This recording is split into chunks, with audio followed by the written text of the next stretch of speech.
The House will come to order. Members, please register.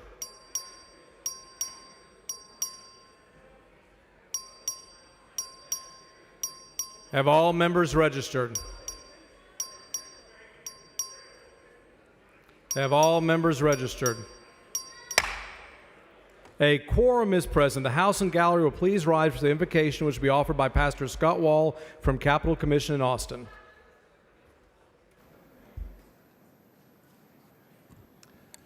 Thank you, Mr. Speaker. Members, for Christians, yesterday was a day that people call Palm Sunday or Triumphal Entry. And I just wanted to share something personal. Yesterday, my grandson made his small triumphal entry into the world yesterday at 3:05 a.m. Yeah. Thank you. His name is Maverick Reese McCree. Yeah, it's a mouthful. I think he's got to be either a fighter pilot or a sheriff in the old Wild West or something, but I'm glad he's here, and shout out to him and my daughter Marissa and her husband Dylan. Because of the triumphal entry is what we call it, Zechariah 9 mentions that the Messiah is going to be coming humble and riding in on a donkey, and he says he's going to speak peace to the nations. I'm going to pray for humility and peace in light of yesterday and the demonstration of the Messiah who came in humble and speaking peace. Let's pray. Heavenly Father, that is exactly what I'm praying for today, that you would use the example of Jesus Christ in our lives so that we may live out our life here in humility, especially in this building, and that we seek peace, shalom, the well-being of everybody we come in contact with, so that everything that we say and do today will be pleasing to you. We give this day and this special Holy Week into your hands. Your Son, Jesus' name I pray. Amen. The chair recognizes the Honorable Trey Wharton of Walker County to lead us in the pledges of allegiance to the United States and Texas flags. Mr. Speaker, members, guests in the gallery, please rise as we honor the greatest country in the world. Sorry, that's not humility, but I got to go with that.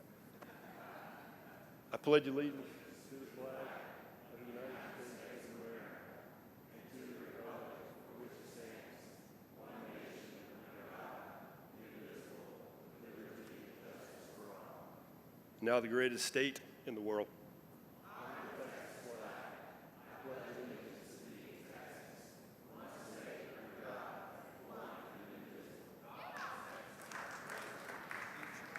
The chair will now hear excuses for absent members. Please excuse Representative Longoria because of important business in the district on motion of Restrogera. Please excuse Representative Martinez Fisher because of important business in the district on motion of Representative Lopez of Bear. Is there objection? Chair is none, so ordered. The chair announces the signing of the following in the presence of the House. SB number 14.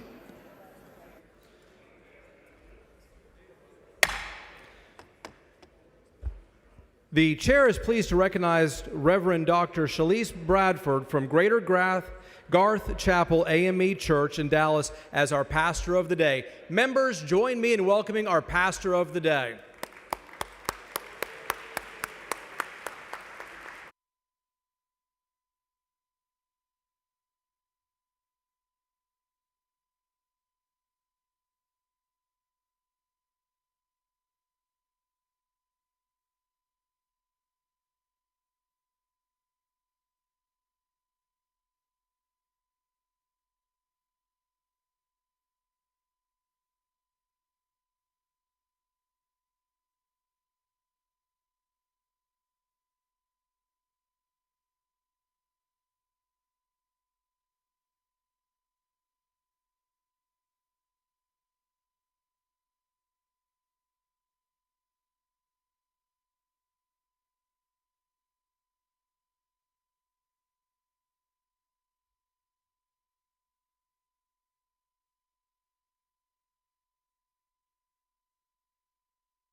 The chair is pleased to recognize Dr. David Randell from Abilene as our Doctor of the Day. Members, join me in welcoming our Doctor of the Day.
Mr. Speaker. Mr. Doorkeeper, Mr. Speaker, I have a message from the Senate at the door of the admit House. the messenger. Thank you, Mr. Speaker. I am directed by the Senate to inform the House that the Senate has taken the following action. The Senate has passed the following measures. SCR 47, Zaffarini, granting the... So they actually. Mr. Guerin moves to defer the reading and referral bills until the end of today's business. Is there objection? Chair is none, and it's so ordered.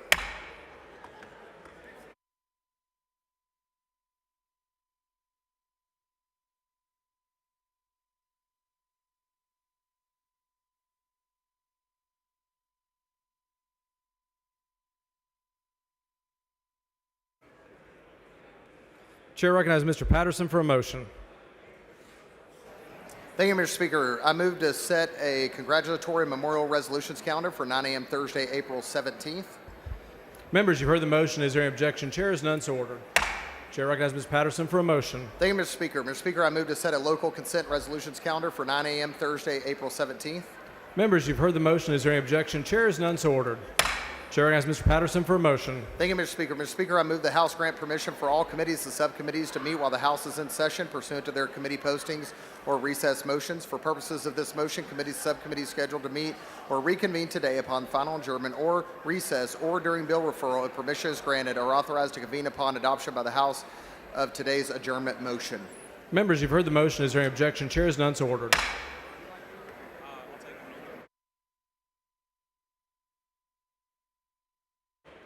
Dr. Bonin for a motion. Mr. Speaker, I move to suspend House Rule 2, Section 1A9 to permit engrossment for House Bill 500 to be sent to the Senate with engrossed riders in lieu of a full engrossment. Members, you've heard the motion. Is there any objection? Chair is none, so ordered.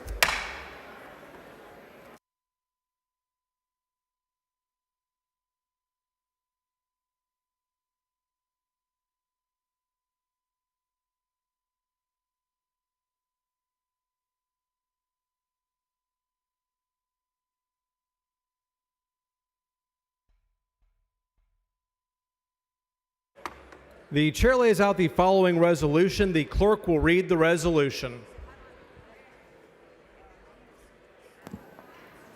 SCR number 47 by Zaffarini, granting permission to adjourn for more than 3 days during the period beginning on Wednesday, April 16th, 2025, and ending on Tuesday, April 22nd, 2025. The chair recognizes Mr. Patterson to explain the resolution.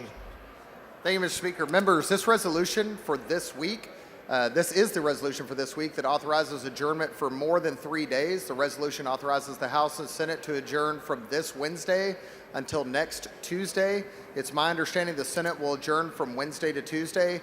The House's work schedule has not been determined. I move adoption.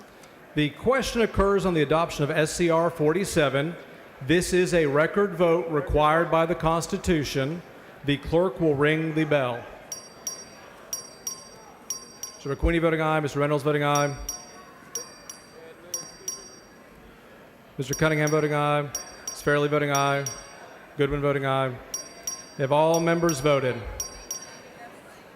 Morales voting aye. Have all members voted? Have all members voted?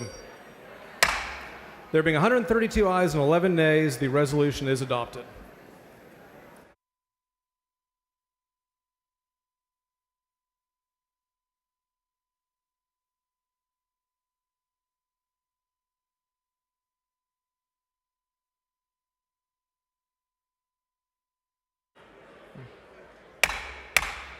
Members, we do have some announcements. If you'll please take your conversations outside the rails. Chair recognizes the clerk for announcements. The Committee on Local and Consent Calendars will meet tomorrow, April 15th, 2025 at 8:30 a.m.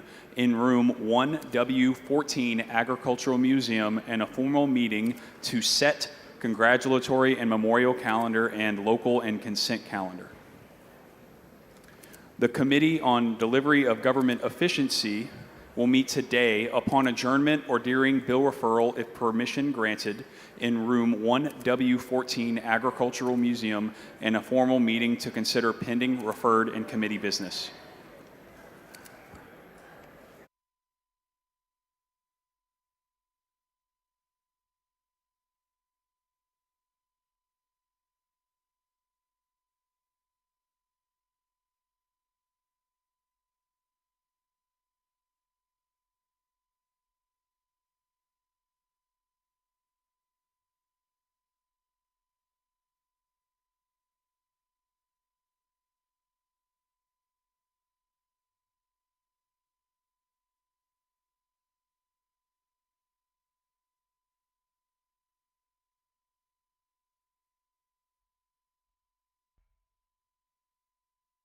Thank you. That is a good job. I'm going to wish them a happy birthday.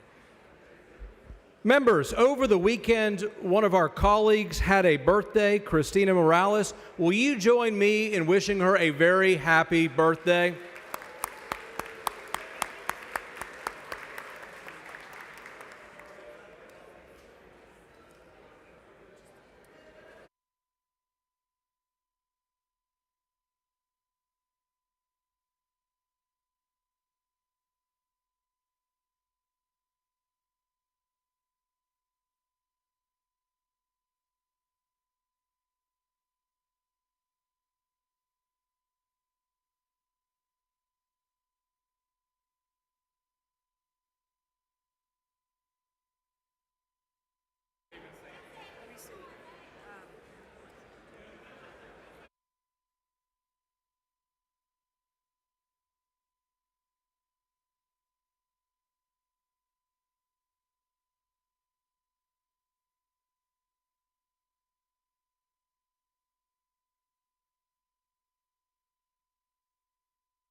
Members, please take your seats. We do have a memorial resolution.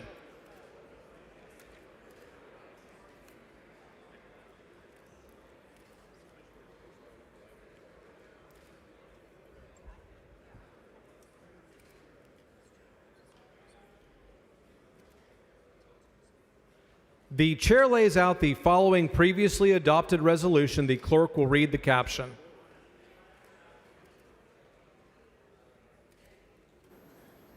HR number 472 by Olcott in memory of Patricia Jung Williams of Willow Park.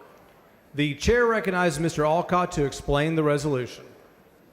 Thank you, Mr. Speaker. Members, Mrs. Patty Williams left an impressive legacy as a business leader and a public servant to our community and state during her life.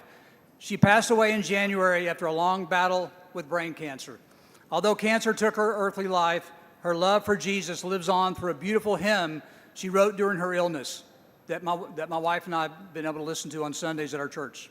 My wife and I have had the pleasure of attending church with Patty and Congressman Roger Williams at Willow Park Baptist Church, where Patty's legacy is living on through her beautiful family and that wonderful song of worship. Texas is better because of the life lived well by Patty. Patty was honored in the Texas Senate earlier today in the presence of her husband, Congressman Roger Williams, and their family, but was unable to stay for our session today. I want to extend my sincere sympathies to Roger and his family. Thank you, members. Members, please rise and join us in observing a moment of silence.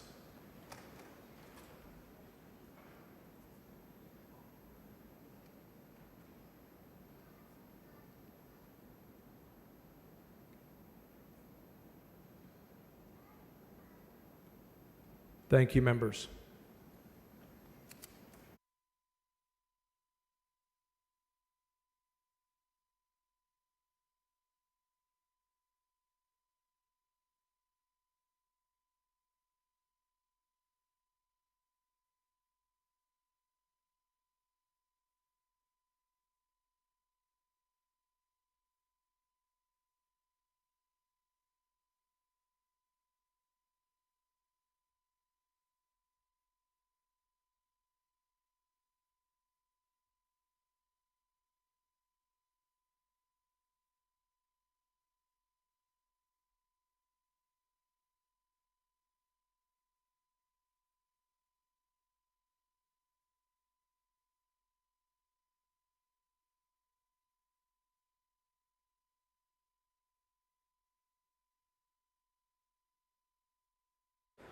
The chair recognizes Ms. Rose for a motion.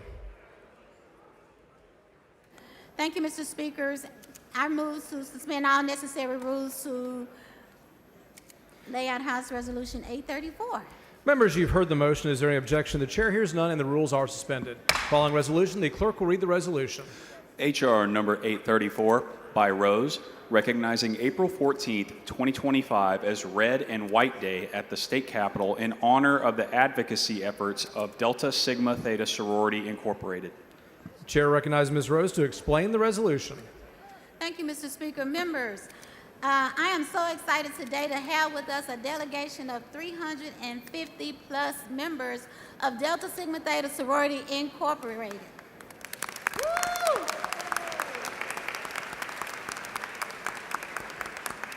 Delta Sigma Theta is here to celebrate our biannual Red and White Day at the state capitol under the theme this year of Together We Rise.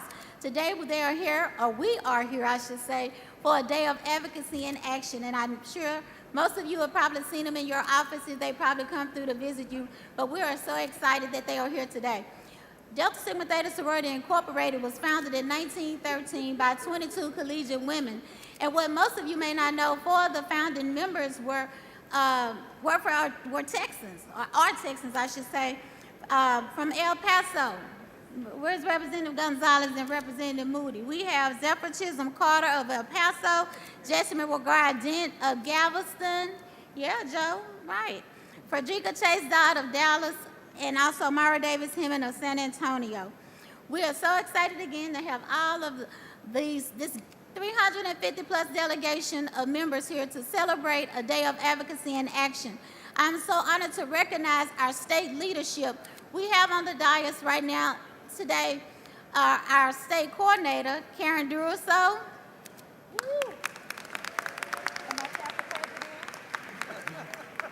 We also have our state facilitator, Kayla Patton. And we have our Texas State Social Action Coordinators, Lavetta Levels and Celeste Williams. And actually, our highest ranking member here, who is a collegiate member, is our Southwest Regional Representative, Ms. Kamaya Gibbs, who is also a student at UTA. Not UTA, UT. I messed that up. UT. Members, we're so excited to have you here with us. We're so excited to celebrate this day of advocacy and action. I'm so glad that my sorors are here.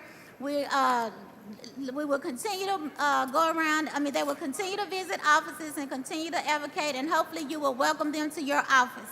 So thank you, Mr. Speaker. The chair recognizes Ms. Bowers. Thank you, Mr. Speaker. Thank you to my sorors, the ladies of Delta Sigma Theta Sorority Incorporated. I want to say thank you for being here this week. April 14th is our Red and White Day. On Wednesday, I will celebrate 36 years in Delta. Thank you. And I, came in at Texas Southern University, was number 5. Any 5s in the house? Raise your hand. 5 Club, I love you, 5 Club. Nothing like a Delta woman and a Delta lady. And I want to just say thank you for your resilience. Thank you for rising together, coming to your capital, and know that in advocacy, we were built for this. Thank you. The chair recognizes Ms. Simmons. Woo, this is exciting. This is my first time doing this as a state rep. I would like to welcome my devastating sorors to their state capital. Today we paint the building red and we are carrying forth the torch that has been handed to us by our 22 founders. I'm proud to now be the 6th member of Delta Sigma Theta and the only one currently, Rep. Bowers, representing Houston. I want to take a point of personal privilege to welcome my Houston area sorors, but most importantly, my chapter, the Houston Alumni chapter of Delta Sigma Theta Sorority Incorporated. I am so excited to be here with my 2 big sisters in Delta who I love dearly, and also just want to recognize my late mother, Chandra Simmons, and my grandmother, Eloise Barnes, who were also members of Delta Sigma Theta. The chair recognizes Ms. Gervin Hawkins. Sisters, thank you so much for being here today. As Black women, leaders in our community, active members in our community, you represent truly Black excellence, as well as your initiatives today to move ahead our agenda in terms of advocating for those things that our community needs. From the Texas Legislative Black Caucus, we say thank you, thank you, thank you, and we want to continue to see you coming to your capital. Thank you. The chair recognizes Mr. Reynolds. Thank you, Mr. Speaker. Welcome the distinguished, devastating divas of Delta Sigma Theta. You all are some bad women when you have this man of black and old gold wearing all of this red and white. But only the ladies of Delta Sigma Theta can have me wear this. But I want you all to know we're so grateful for your tremendous leadership and everything that you have done for our nation's history. You are at the forefront of women's suffrage movement. You are at the front line of voting rights, of civil rights, of equal pay for equal work, of so many things that are so transformational in our country, the ladies of Delta Sigma Theta. When I was the president of the Pan-Atlantic Council at Texas Southern University, it was the Deltas that always won the Community Service Awards, y'all. So continue to show up, continue to show out. Thank you, Judge Wanda Adams, for being here. I know Tanisha Husbuff, our clerk from Harris County, is here. We have so many amazing leaders in this gallery. Welcome. God bless you. Thank you. The chair recognizes Ms. Jones. So, I'm so thankful to see the beautiful ladies of Delta Sigma Theta, and you're more than beautiful, you're smart. I reviewed your legislative priorities, and I agree with every one of them. Now, so I got D9 love for you, and my colleague, Rep. Reynolds, stole some of my thunder. I see some people from Houston, so I want to recognize my colleague when I was on City Council. I guess now she's JP, Wanda Adams. So thank you for being here. And our fantastic, is Tanisha Hudspeth here? Where are you? Let me tell you, she is running elections in Harris County unlike anybody else. They are perfect. And I don't know, is Karen Hauser here? Because she was my Sands when I pledged in fall of 1987. But I just want you to know, I'm very glad that you're here. I'm very glad that you are participating in the legislative process. And I actually expect for you to come here every legislative session because you always have something to say that's relevant to our community. And I await listening to you. Thank you. The chair recognizes Mr. Manuel. Hello, Deltas. I love my Divine Nine, but I pledge with Jesus. But I want to give a shout out to my staffer, Christiana, who's from my district. And we all know, and Denise Simmons. Where is Denise Simmons at? And Denise Simmons, we all know that I love my AKAs, but we all know Deltas do the hard work. So love you all, appreciate you, and let's remember to continue to protect and listen and love and admire Black women. Thank you.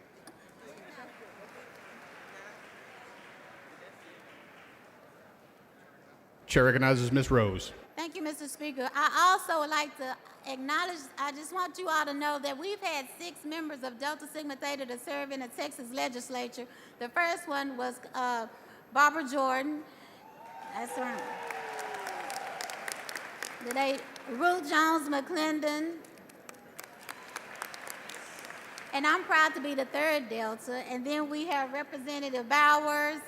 Then it was Representative Crockett, who is now Congresswoman serving in Congress. And now we have Lauren Simmons here with us. So again, Saras, thank you all for being here and continue to have a wonderful and productive, impactful day of advocacy and action. Move passage. The question occurs on the adoption of the resolution. Is there objection? The chair hears none, and the resolution is adopted. Ms. Bowers moves to add all members' names. Is there objection? The chair hears none, so ordered.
The following resolution, the clerk will read the resolution. H.R. number 795 by Johnson, recognizing April 14th, 2025 as Rice University Day at the state capitol. The chair recognizes Ms. Johnson. Thank you, Mr. Speaker. I'd like to suspend all necessary rules to consider House Resolution 795. And good afternoon. And today, Members, you've heard the motion. Is there objection? The chair hears none. The rules are suspended. thank you, Mr. Speaker. So today is officially Rice University Day at your Texas Capitol. If I can please have all the Rice students and faculty please stand up. It is my great privilege to have an opportunity to represent Rice University. This school, founded more than 100 years ago in the heart of Houston, acres surrounded by these historic and beautiful oaks right on the edge of the medical center.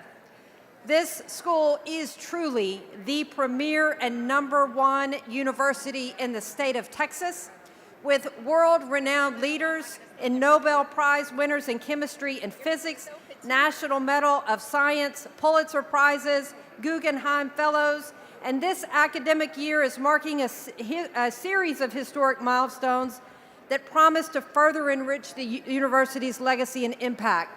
The Jones Graduate School of Business, Shepherd School of Music, George R. Brown School of Engineering and Computing, and Weiss School of Natural Sciences, and all commemorating their 50th anniversaries, celebrating half a century of excellence in innovation in education and research on campus and far above. We'd like to give special recognition to Rice University President Reginald DeRoche, Dean of the Shepherd School of Music, Matthew Loden,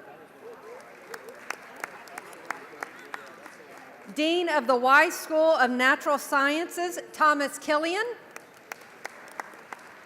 They are joined by students, faculty, and the university's mascot, Sammy the Owl, up in the gallery.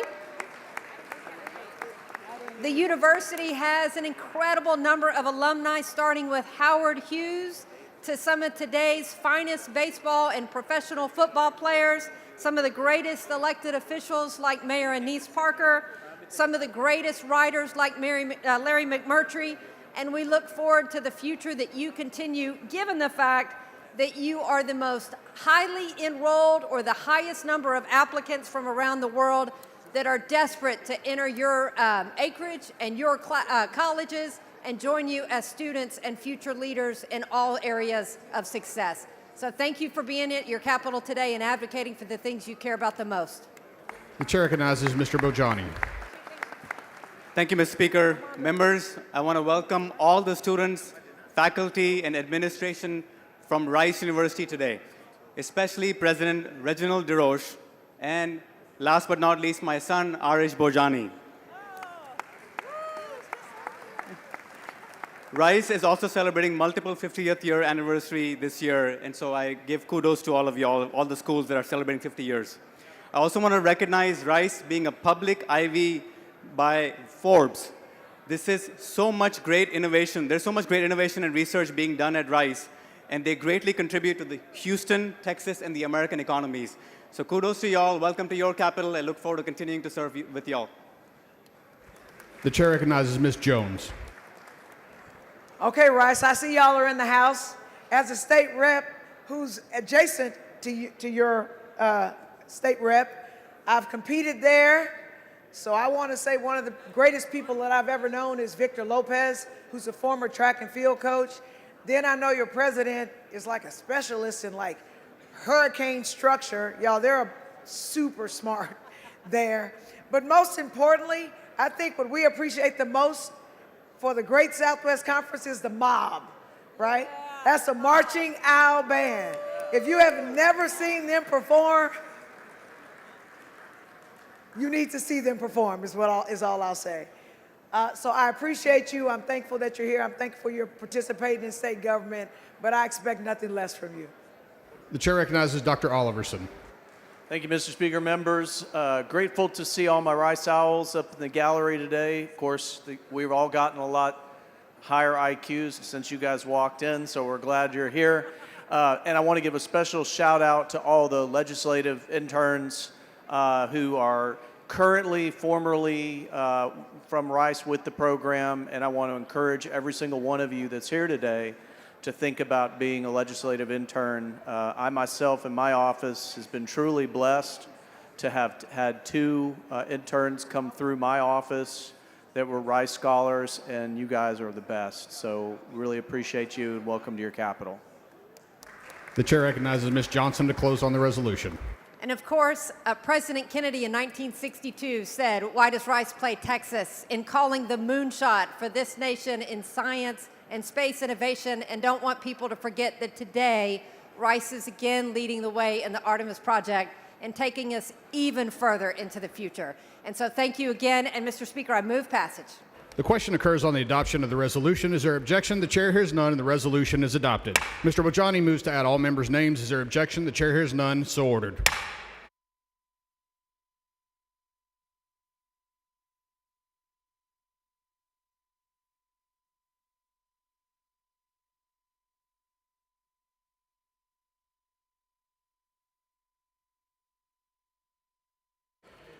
The chair recognizes Mr. Bojani for a recognition. Thank you, Mr. Speaker. Members, I stand here today to recognize Sikh Day at the Capitol in celebration of Vaisakhi, one of the most significant days in the Sikh faith, commemorating the founding of Khalsa. I ask them to stand so we can recognize them.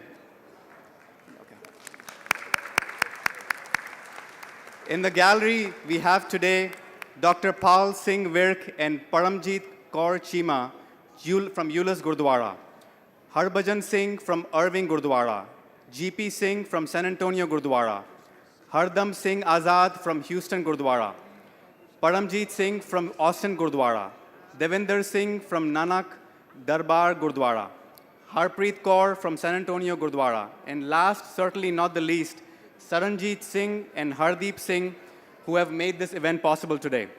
We are honored to be joined today by the members of the Sikh community from across the state of Texas, leaders, advocates, and families. As one of the first Sikh holidays recognized here in the Texas legislature, it's a reminder that our strength as a state lies in our diversity and in our commitment to protecting the rights of all people, regardless of their faith, race, or background. Texas is home to thousands of Sikh community members who have contributed immensely to our state. From operating free community kitchens to organizing disaster relief efforts, the Sikh tradition of seva, or selfless service, is lived out every single day across the communities. Let this celebration at our capital be a step forward in building a more united Texas, where every community is seen, heard, and protected, where the turban is not misunderstood but is respected, where faith is not a barrier but a bridge. In conclusion, I want to take the opportunity to wish the entire Sikh community across the state of Texas happy Vaisakhi. And in their language, I would say, Lak Lak Vadaiyan Vaisakhi Diyan. Vaheguru da Khalsa, Vaheguru Ji Di Fateh. Sat Sri Akal. Thank you, members and Mr. Speaker.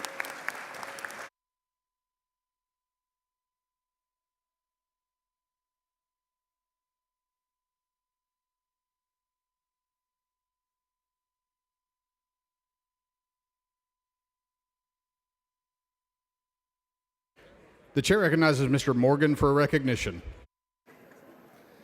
Thank you, Mr. Speaker. Thank you, members. Thank you, gallery members. Wanted to do a special recognition to the Fort Bend County Juvenile Department that is here advocating for the kids in Fort Bend County today and those that are in our system that need the most service and support. I want to thank them for all that they do. The chair recognizes Mr. Reynolds. Please stand to be recognized. Sorry.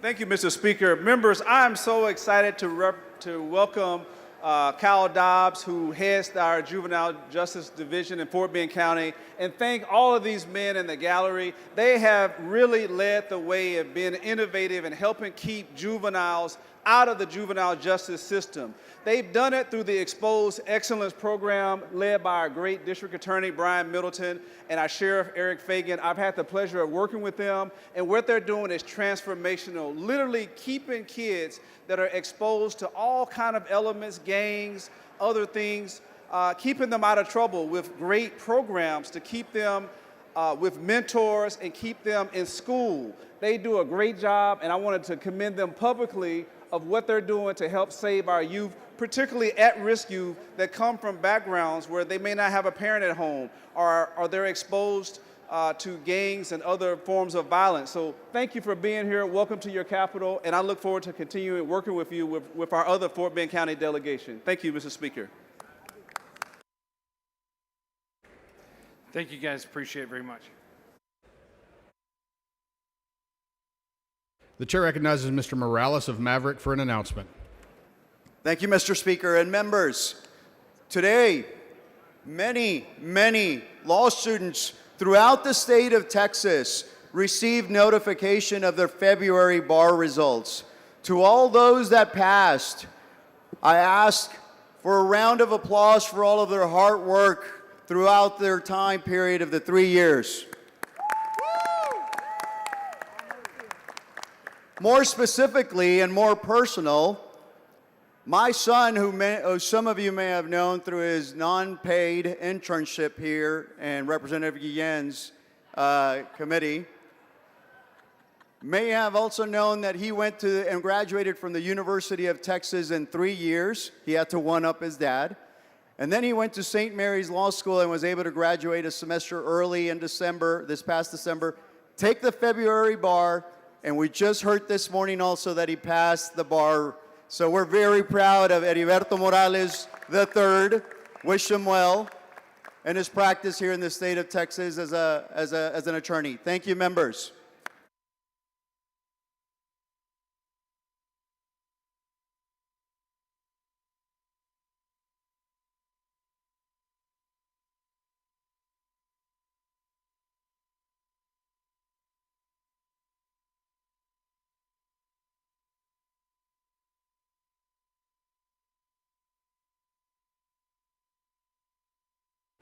The chair recognizes Mr. Wu for an announcement. Thank you, Mr. Speaker. Members, House Democratic Caucus members will meet in the press room upon adjournment. HDC press room upon adjournment.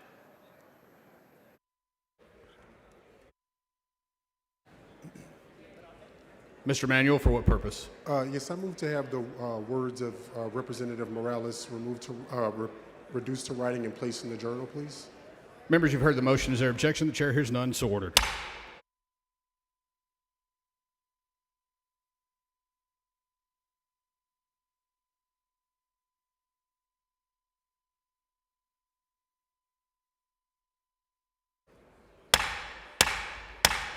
Members, we're about to go on the calendar. If you have a bill on the calendar, please be ready.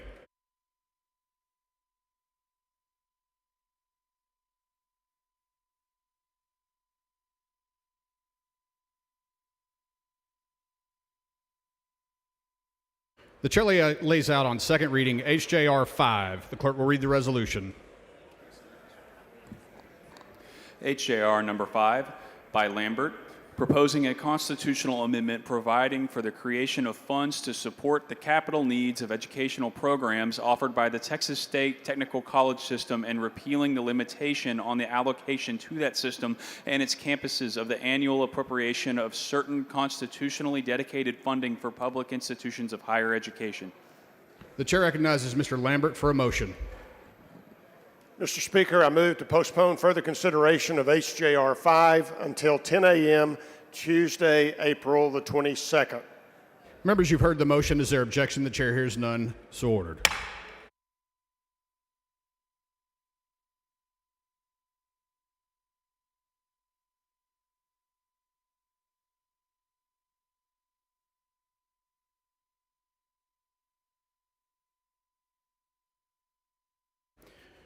The chair lays out on second reading House Bill 39. The clerk will read the bill. HB number 39 by Lopez Obear, relating to information and data regarding the incidence of veteran deaths in this state. The chair recognizes Mr. Lopez of Bear to explain the bill. Thank you, Mr. Speaker. Members, thanks for the opportunity to lay this bill out, and for those of you that are interested in this kind of stuff. I think this is incredibly important for us to be able to recognize, deliver, and act on making sure that people understand the plight and difficulties that our veterans suffer. You've heard several of my colleagues make comment relative to veteran suicide. It's an incredibly focused issue. This bill solves this 250-year-old problem that we've had of not knowing how many veterans die from suicide every year, and provides accountability for the appropriations of money towards veteran suicide prevention programs. This bill has no cost to the state as it relies on existing technologies, and I move passage.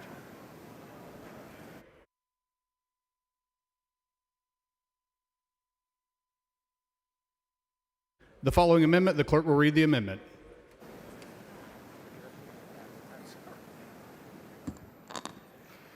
Amendment by Toth. The chair recognizes Mr. Toth to explain the amendment. Thank you, Mr. Speaker and members. My amendment is acceptable to the author. The amendment adds crucial data points for the information collected by Representative Lopez's bill, and it's over the history of psychotropic use drugs. And I can't tell you how blessed we are to work together for Representative Garcia and Lopez's love and care for our veterans, that this is something that we can all do together to bless them, and I move adoption. Mr. Toth sends up an amendment. The amendment is acceptable to the author. There's a record vote requested. The clerk will ring the bell. Show Mr. Schofield voting aye. Show Mr. Lopez of Bear voting aye. Show Ms. Garcia voting aye. Show Ms. Jones voting aye. Have all voted? There being 145 ayes, 1 nay, the amendment is adopted. Does anyone wish to speak on, for, or against House Bill 39? The chair recognizes Ms. Garcia to speak in favor of the bill. Members, I just want to thank you humbly for your vote in support of this bill. Early last week, I was able to share the testimony from Dr. Larry Miller about his son, Navy veteran, highly decorated Mark Miller, who served his ultimate sacrifice at the doors of the Audie Murphy VA in San Antonio, Texas. This is us coming together and moving forward an initiative so that we are able to start reducing that 22 a day. Thank you all so much for being a part of this historic vote. The chair recognizes Mr. Lopez of Bear to close on the bill. Mr. Speaker, I close. Thank you very much. Move passage. The question occurs on passage to engrossment of House Bill 39. A record vote has been requested. The clerk will ring the bell. Show Ms. Jones voting aye. Show Mr. Lopez of Bear voting aye. Show Ms. Garcia voting aye. Show Mr. Wilson voting aye. Show Mr. Kitzman voting aye. Have all voted? There being 143 ayes, 0 nays, HB 39 is passed to engrossment.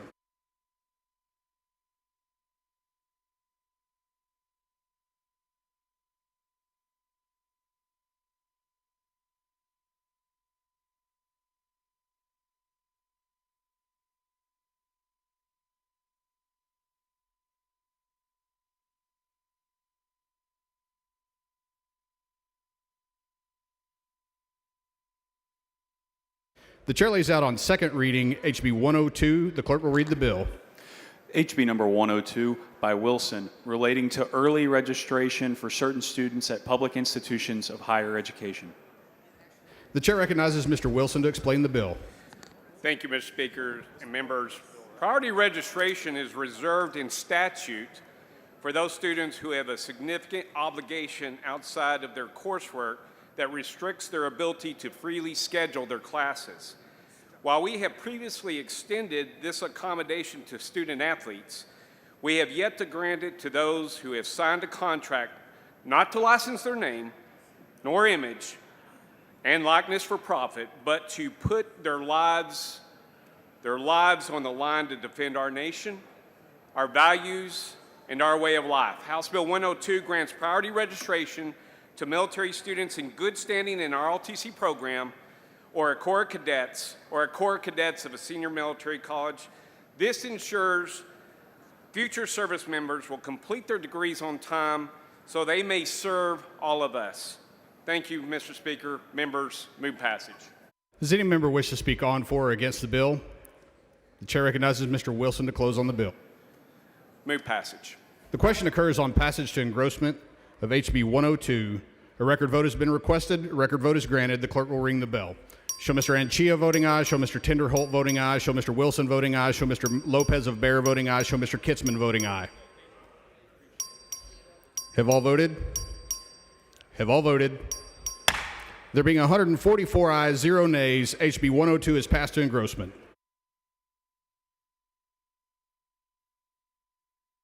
The chair lays out on second reading HB 126. The clerk will read the bill. HB number 126 by Tepper, relating to the compensation and professional representation of prospective student athletes and student athletes participating in intercollegiate athletic programs at certain institutions of higher education. The chair recognizes Mr. Tepper to explain the bill. Thank you, Mr. Speaker. House Bill 126 updates our state's name, image, and likeness law to keep our university athletic programs competitive and ensure we retain top student athletes in light of expected changes in the NCAA rules. The NCAA has historically barred schools from using NIL deals to recruit or retain student athletes, but a pending settlement will dramatically change how student athletes and universities engage in NIL agreements. We're expecting a finalization of... Ms. Gervin Hawkins, for what purpose? Will the gentleman yield for a couple questions? I'd like to finish my layout, and then I will yield. Thank you, Not ma'am. at this time. My bill has 3 primary components, and this might answer some questions. HB 126 allows universities to enter into direct NIL agreements with student athletes, which may include financial compensation and offers of admission. My bill removes current restrictions and allows NIL agreements to be offered or engaged before a student athlete enrolls, before they enroll. Lastly, the bill provides flexibilities by allowing universities and student athletes to comply with future court orders or new rules from the NCAA or athletic conferences. There are a few things the bill does not do. HB 126 does not change academic eligibility requirements. Student athletes must still maintain good academic standing under NCAA and university policies to be eligible for NIL compensation. The bill does not allow student athletes to receive NIL payments before enrolling in a university. The bill would allow prospective student athletes to enter into NIL agreements, but they must be an enrolled student athlete at the institution to receive an NIL payment. They've got to show up. My bill will not adversely affect high school sports. UIL rules continue to prohibit high school students from receiving NIL payments. If they take an NIL payment, they will become ineligible to compete in high school. My bill does not permit pay for play. NIL compensation cannot be based on athletic performance. You can't get paid for 1, 2, or 3 touchdowns. My bill does not authorize the use of public funds for NIL payments. The athletic departments are independent. They make their money off TV, ticket sales, suites, concessions, that sort of thing. My bill does not remove the current requirement that student athletes complete a financial literacy course. They must complete the course. Lastly, my bill does not change our university's obligation to follow federal law and all applicable NCAA and conference rules. Members, we must pass this bill to keep our university athletic programs competitive. Other states are already updating their NIL laws in anticipation of NCAA changes. They have full-time legislatures, and chances are they've already changed their laws or are changing them right now. I yield for questions. Ms. Gervin Hawkins, for what purpose? Gentleman yield for questions? The gentleman yield for questions. I will yield. The gentleman yields. Representative Tepper, I have a great concern about the NIL program. And maybe Texas can be the state that looks at it a little different. Are you aware of what the repercussions are when young people get money and they can't maintain that level of lifestyle and what happens over time? Have you looked at that at all? I look at it as an opportunity for these athletes. They're finally being given consideration for their hard work, their natural abilities, and performance Again, they have to take the financial responsibility course, and I certainly recommend that they follow the instructions from those courses. Were you aware that then the colleges don't have direct contact with these athletes? Is normally through their agents? I am aware that the colleges may directly engage these athletes. I am also aware that the athletes may engage legal counsel or other professional counsel. Representative, you know, I agree with you that our athletes need compensation because naturally the university is making dollars. But what I'm wondering is, does your bill put any stopgaps or protections, whereas some of these dollars can be put in a trust fund and they can get it at the earlier, whichever happens earlier, graduate college or become a certain age to kind of protect our youth from not falling into the trap of back taxes, bad investments, family disruption. Have you considered any of those things? We are not going to micromanage where the money goes. I'll also have to say that these colleges are limited to $20.5 million a year for their athletic program. So the concept that a high school football player is suddenly going to be inheriting $1 million from these programs is very unlikely. There might be a few $1,000s consideration, certainly not enough to change the lifestyle, but enough that there is some compensation for their efforts. So, Representative, were you aware some athletes are getting $1.2 and $2 million? Were you aware of that? You mean professional athletes or NCAA athletes? NIL, the NIL program. I'm not advised. Well, I can tell you with firsthand knowledge that a lot of these players are getting in the millions of dollars and being offered that. And my concern is, again, protecting them not just in the short run, but the long run. Would you be open for a friendly amendment? I am not open to an amendment right now, and if they can get $1 million, I recommend they take $1 million. Thank you for answering my questions. Thank you, Representative. Mr. Little, for what purpose? Does the gentleman yield for questions? Will the gentleman yield for questions? I yield for questions. The gentleman yields. Thank you, Representative Tepper, for your layout. You attended Texas Tech University, right? Yes, sir. All right. Did you happen to see the game on August 31st, 2024 between Texas Tech and Abilene Christian University? I did, yes. So my recollection is Texas Tech won that game 52-51 in overtime. Do you remember that game? Yes, it was a nail-biter, yes, sir. Aren't you concerned that in this current NIL environment, that if we allow universities to make direct payments to athletes, that we're actually going to grow the gap and distance between schools like Texas Tech, A&M, and Texas with schools like Abilene Christian and Rice and Baylor? Personally, I'm concerned. Professionally, this is a decision of the courts.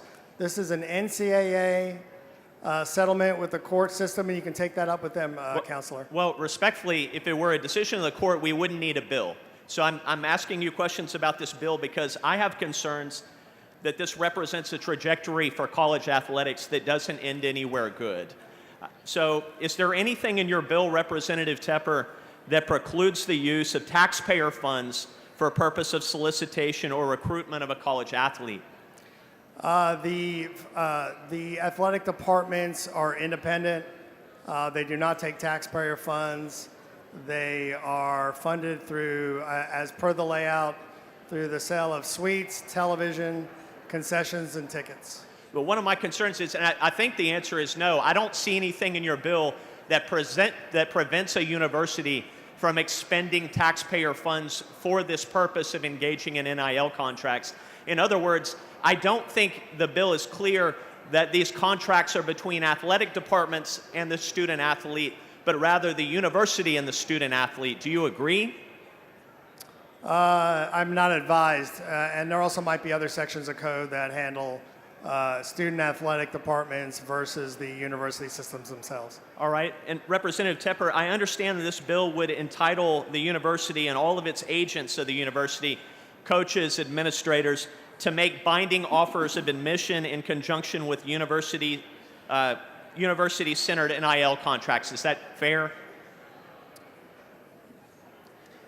Give me that question again. Do the coaches make offers? It sounds to me like in the bill that the university and its agents will have an opportunity to use these NIL contracts to make binding offers of admission and recruitment to the university. Is that right? Yes. Okay. If so, Representative Tepper, based on your bill, if the university breaches its NIL contract or its NIL offer to the student athlete, can the athlete sue Texas Tech for breach of that contract? Well, I believe there's sovereign immunity, but I don't, I'm not advised. I'm concerned about that issue. I'm glad you brought it up. I'm seizing on it too. It seems like an athlete who's part of an NIL contract cannot sue Texas Tech. They cannot sue the University of Texas or A&M or the University of Houston, but they can sue Rice. They can sue Baylor.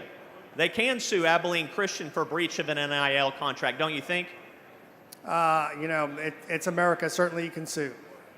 So, Representative Tepper, one of the concerns that I have is this bill provides for the direct payments of cash to the university, from the university to the student athlete in exchange for their participation in collegiate athletics. Is that right?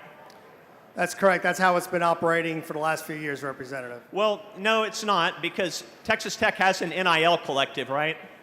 Texas Tech is in the NIL, yes. Yeah, so these NIL collectives that are formed by the individual universities are groups generally of donors outside of the university, aren't they? Yes. But this bill takes that regime, this NIL regime, and moves it in-house to the university to allow the university to assume those obligations, doesn't it? Okay. Isn't that what it does? Isn't that what it does? No, not necessarily. No. Okay. So the way that I read the bill is a student athlete can be compensated for any act during an official team activity. Is that under your bill? That's how I read it anyway. Is that right? They can be compensated for their athletic abilities, yes. Yeah. It says that the compensation for the use of the student athlete's name, image, or likeness is provided in exchange for an act, and this portion is being deleted, in exchange for an act that occurs while the athlete is engaged in an official team activity. And we're removing that from the bill because we want to allow the university to compensate the student athlete for those team activities, right? Correct. So in your layout, For I heard their, you... and just to be clear, for their name, image, and likeness. Yes, but I think I heard during your layout that this isn't a pay-for-play bill. It seems to me that the bill will permit pay-for-play. Pay-for-play means, how many touchdowns, what's your performance, how fast you can run a yard, that sort of thing. One of the concerns that I have about your bill, Representative Tepper, is it seems like we are coming a lot closer to making student athletes who are on scholarship employees of the university. Are you concerned about that at all? In the bill, they are specifically not employees of the university. And I understand it says that in the bill from a previous statute. The problem is when a student athlete engages in things that make them appear to be an employee, at some point the law finds them to be an employee of the university. And these direct payments from the university to the student athlete are going to raise that legal concern at every university in the state of Texas, potentially subjecting those universities to Fair Labor Standards Act, being unable to terminate them for purposes, or if they are subject to a disability. There are very significant federal law implications as a result of making direct payments from a university. Does any of that concern you?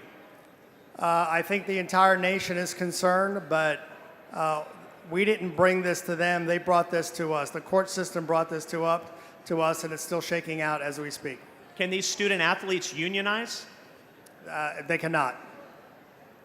If these student athletes get injured, are they entitled to workers' comp? I know that there are insurance policies paid for by the athletic department. Are you familiar with a gentleman named Cody Campbell? Yes. So I just read the newspaper. My understanding is Cody Campbell is a very significant donor to Texas Tech University. Do I have the right Cody Campbell? Former football player and a donor, yes. And from what I understand, very successful businessman. My concern, and I hope you'll answer this question, Representative Tepper, is what are the other universities to do who don't have a Cody Campbell or an Elon Musk to help facilitate the athletic endeavors of their university, how can they possibly compete? Again, Representative, these schools are capped at $20.5 million a year. Do you know how much money SMU or Rice or Baylor or any of the small private universities in Texas commit to their NIL collective? I'm not advised. As a reminder, members, you may not engage in personalities during debate. Representative Tepper, one of the concerns that I have is that we're entering an era, and this is, it's not your fault that we're where we are.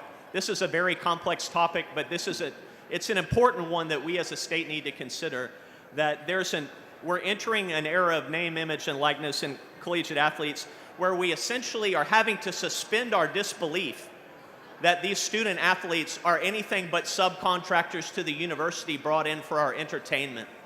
And I would just pose the question to you, is this what we want in collegiate athletes or in collegiate athletics in the state of Texas? Do you think?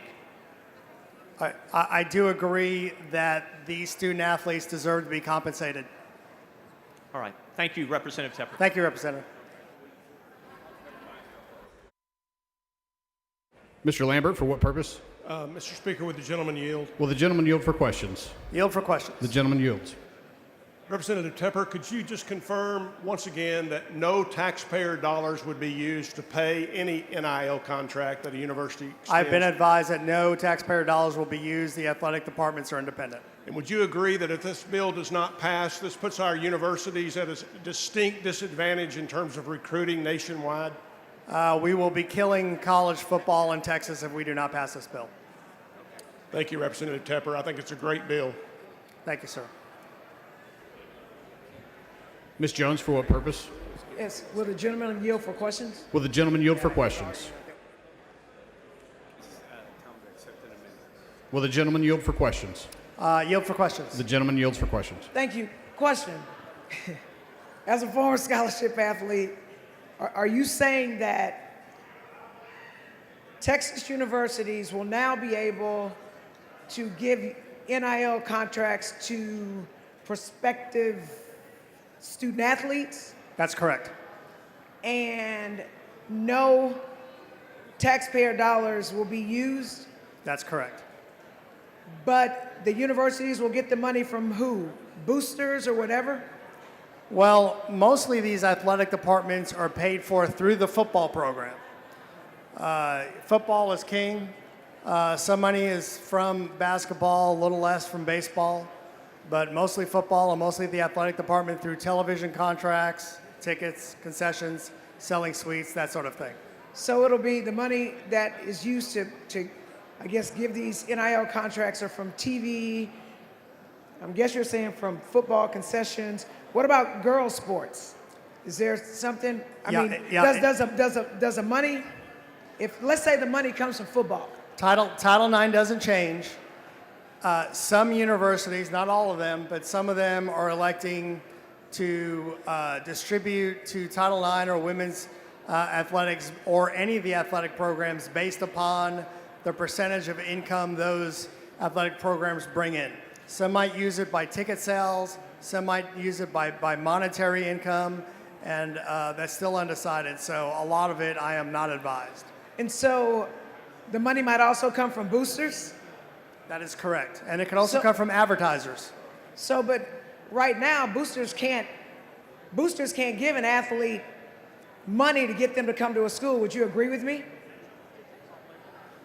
Can a third party incentivize an athlete to come to a certain school? Is that your question? No, my question is, can a booster from whatever school who wants, I'm a five-star recruit, can a booster pay that recruit to go to a certain school right now? Under the rules outlined in the bill. No, I mean like before your bill. Is a booster allowed to use their money to get an athlete to come to a certain school? No. So, but under your bill, a booster can give money to the athletic department. And Representative, let me be clear.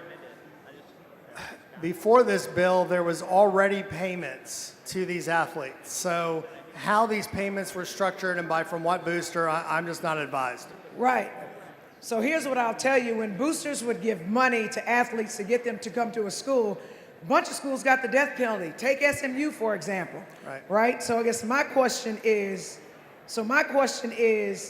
can the boosters now, rather than giving money directly to the athlete, give the money to a school, and then so they can basically run the pay-for-play to get the athlete to go to the school, is my question. Well, again, the universities are subjected to a $24.5 million cap per year. There's a cap. Yeah, I don't know if that answered my question. So I'm not sure what your question means. So you know what? Maybe it's So the boosters can give to the universities, but there's still a cap.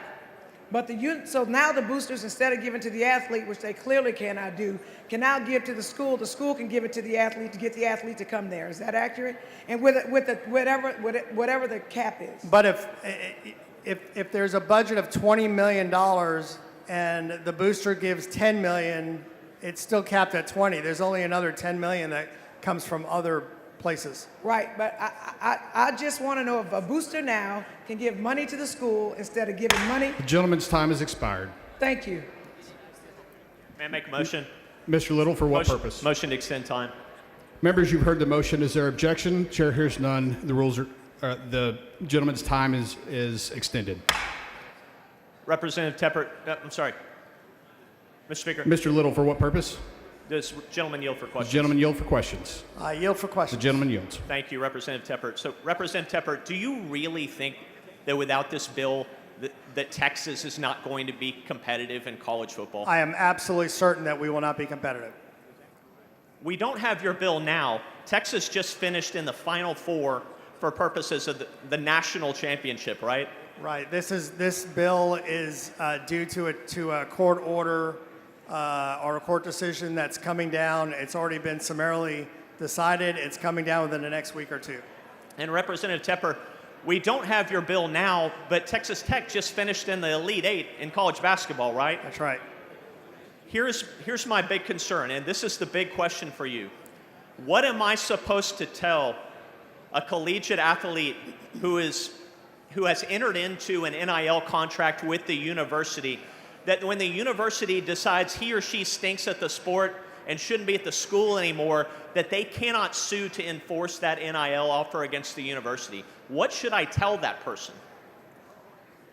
So you're asking if the student athlete can be released? No, my question was different. The university enters into an NIL contract with a student athlete, says, we're going to pay you $4 million to come and play college football here. And then they get on campus and the university decides, you stink, we're not going to pay you the rest of this NIL contract. What am I supposed to tell that student athlete concerning his ability to collect against a university that's subject to sovereign immunity? Should I just tell him too bad? Well, Counselor, you're going to have to read the contract that the university gave them. You should know that. The contract doesn't matter because the university is immune from suit unless the people in this room decide that they're not, right?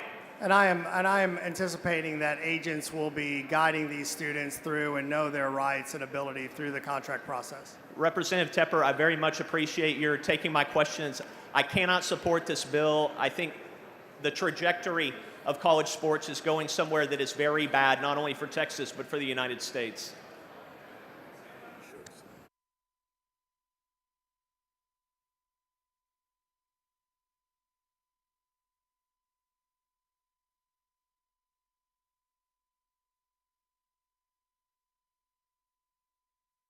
Mr. Buckley, for what purpose?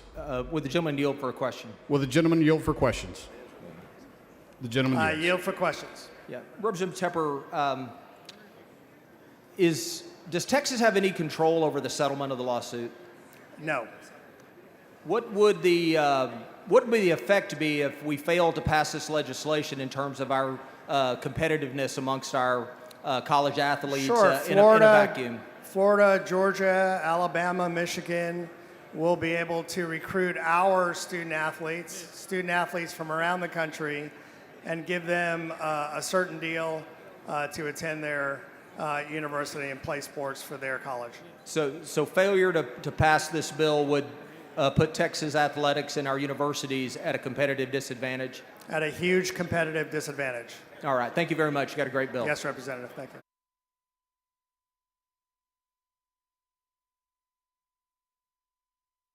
Mr. Tinderholt, for what purpose? Will the gentleman yield for Will questions? the gentleman yield for questions? Yes, sir, I will. Gentleman yields. Is it possible to waive the immunity piece in these contracts, or for the legislature to actually do it in your bill? And let me tell you why I'm asking. If someone gets selected to go to, I won't name a school, they just get selected to go to school, and they get an awesome deal, and then the school breaches the contract. Right now they can't sue, but they could have gone somewhere else that might have followed through with their contract. So I'm wondering if there's a way in this bill to do an amendment that would make sure that immunity does not exist in this instance, in these types of contracts. Representative, sovereign immunity is a larger issue than this bill. And so right now, I would not accept any amendments. Okay, thank you. Thank you, sir.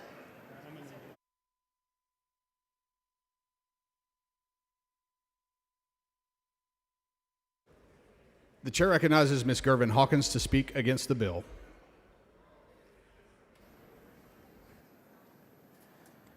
Thank you, Mr. Speaker. Members, I've been around sports all my life.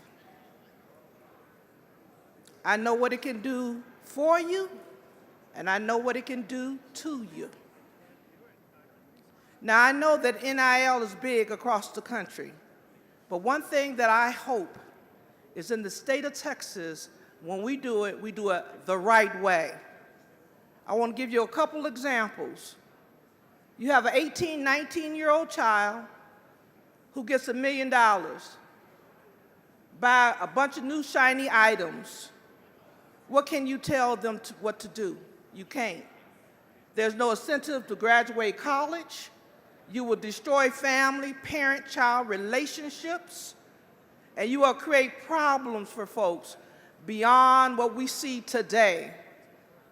Should the state of Texas be engaged in NIL? Yes, but let's do it the responsible way. I've seen athletes lose everything, have millions of dollars, but didn't pay their taxes. What happens? They buy a bunch of shiny new items that they can't maintain or keep. I believe athletes should be paid. I've always believed that. In my days of college, a lot of those young men and women got in trouble because they weren't getting what I call just a basic allowance to be able to buy food. So yes, I'm a big believer in it happening, but I'm hoping the state of Texas can do it the responsible way. I've heard from my colleagues that across the country, NIL is big. That's good.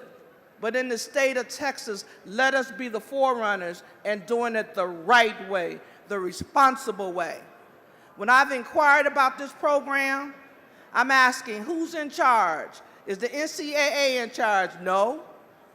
Are the universities in charge? No. We've got agents talking to coaches rather than families. I don't want to destroy families, and we shouldn't want to destroy families. Again, the state of Texas should be the forerunner in doing an NIL program appropriate. And I'm going to give you this suggestion, and that's why I asked the author of this bill to take an amendment, that any funds earned go in a trust fund, and in that trust fund, they're able to access that trust fund either after they graduate college or a certain age where they're responsible. So indeed, they can learn how to manage that money. But we cannot destroy families by giving youngsters too much money too early. Members, I vote no on this, and hopefully I can get your support. The chair recognizes Mr. Little to speak against the bill. Thank you, Mr. Speaker. Members, I don't have any notes upon which to draw here, but I will tell you that I'm going to express some concerns that I think a number of you internally share as well. We have an ongoing deconstruction in this country about what we believe about college athletics.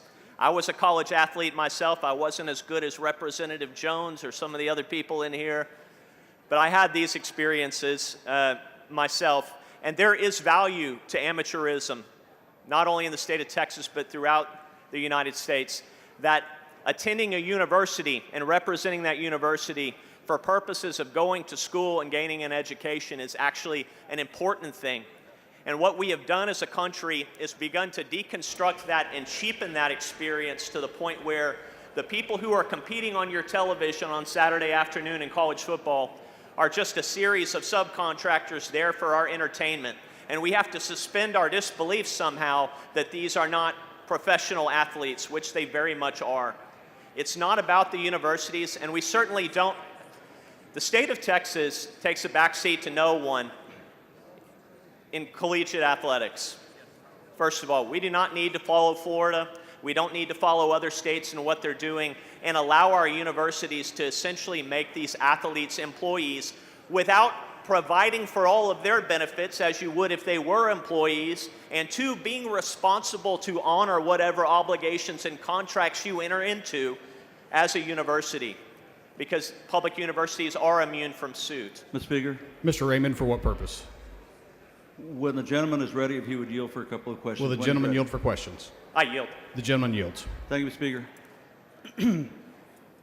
I know where you're coming from, and I agree with you in many ways. I've seen this coming for a long time, though. I felt like for some time now, there's so many sports programs that are making so many millions, essentially off the labor of young people who are very talented, right? And so I felt like sooner or later, they were going to get something more than a scholarship and a hamburger, okay? So here we are. It didn't happen, it didn't roll out the way I had hoped it would, but it has. So you may have said, and I may have missed it when you were back here asking questions, but I want to give you a chance to tell us, or to tell me, what do you think we do at this point? How do we move forward? Because you're not for this bill, right? You're against this bill. I am against the bill, Representative Raymond. Tell me how we, is there putting a genie back in the bottle, or is there, what are you, universities like, you know, I'm a UT guy, right? Yes. So they're doing well, and they're going to do well under this system. But the Texas Techs of the world and others, what do they do? Yes, Representative Raymond, I think those are good questions. I don't think there is a way for us to close Pandora's box. My concern is that the state of Texas and the legislature not open Pandora's box even farther and end up in an unintended place where each university essentially has a set of employees rather than amateur student athletes. I understand that young people should have the right to be compensated for their name, image, and likeness. We saw it started with the video game litigation that resulted in allowing them to be compensated for their name, image, and likeness. But what has happened is the people who want to compete at a higher level have extrapolated that into where we are today, where college athletes, young men and women, are essentially just mercenaries. They're not bound to the university anymore. But again, the genie's out of the bottle. So I'm trying to figure out, and you're a smart guy, and you've clearly given this some thought, is what do we do about the other university? I'll just put it to the universities that maybe are supporting, or fan base, or legislators who are supporting this, not because of the University of Texas, they're not supporting it because of Texas A&M, but they are supporting it because of others. Mr. Teppers from Lubbock represents Lubbock. My guess is Texas Tech has something to do, his support of Texas Tech. So I'm asking you, how would you move, what would your bill look like if you wanted to try to bring some parity, if that's the right word? I don't think we can obtain full parity. My concern, Representative Raymond, is that if we enter into this bill, you won't see any more Cinderella stories. You're not going to see the Abilene Christians, the Rice universities, Baylor universities be able to attain to those levels because they're not going to have the same access to capital that the large universities in Texas will. But my sense of what he is doing is giving them at least a chance to reach some level. I said some level of parity. It's not going to be parity, I get that, but how do they move forward? What's the Mitch Little solution to helping those universities and the athletes that go to those universities have some chance at compensation of that. That's what it is. They have that chance now. If Abilene Christian wants to enter into NIL contracts with their collective and the student athlete, they have the ability to do So that. you think just leave it NIL as it is, period, and then hope that... I wish we could hit the rewind button and go back in time. Right. But we're not going to be able to do that. So my suggestion is we not expand it any further at all. All right. Thank you. Thank you, Representative Raymond. I conclude. Chair recognizes Mr. Anchia in favor. Thank you, Mr. Speaker and members. I know this discussion has been confusing for many. I wanted to offer a perspective about this bill that maybe some have not considered, even though it's been mentioned very briefly in the debate. Student athletes have been receiving payment for performance for decades. There is nothing new under the sun, whether they've been receiving it directly from universities, under the table from boosters, or now transparently through the NIL, which I think is the right policy. It has been happening. And I agree with paying athletes, by the way. I do, unlike the prior speaker, I do not want to return to amateur athletics. These students, these student athletes, put their bodies on the line every day in very violent sports.